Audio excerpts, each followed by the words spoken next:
Tunaamini kwamba Mungu amehifadhi duniani na chini ya bahari mabaki ya matukio makuu yaliyozungumziwa katika Biblia, mabaki ya kimwili, mabaki ya kikemikali na vitu ambavyo mimi na wewe tunaweza kuona, kuhisi, kupima na katika kisa cha Sodoma na Gomora na kibiriti chake hata kuonja.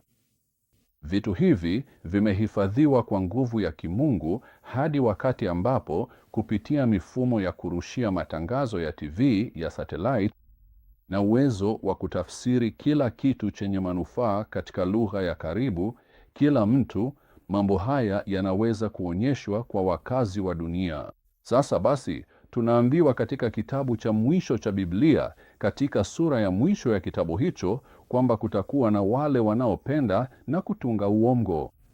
Ulimwengu umejaa watu hao leo, kwa hivyo mimi na wewe lazima tuwe waangalifu sana kwa kile tunachokubali kama ukweli. Tunahitaji kuangalia mambo haya ambayo unakaribia kuyaona kwa uangalifu sana na kwa maombi, na kisha huenda tukahitaji kufanya uamuzi kuhusu uhusiano wetu na Mungu. Paulo alipozungumza na Feliki, inasema na Feliki akatetemeka. Na kisha alipozungumza na mtawala mwingine wa Kirumi, anasema, karibu unanishawishi kuwa Mkristo. Kwa hivyo, kila tunachohitaji kufanya leo ni kuwapuuza wale wote walioongozwa na Shetani kukufanya wewe na mimi tuamini kwamba hakuna sababu ya sisi kuwa na haraka ya kufanya uhusiano wetu na Mungu kuwa thabiti. Tunahitaji kuwapuuza hawa kwa sababu maisha hayana uhakika. Mimi na wewe hatuna uhakika kwamba tutakuwa hai kesho.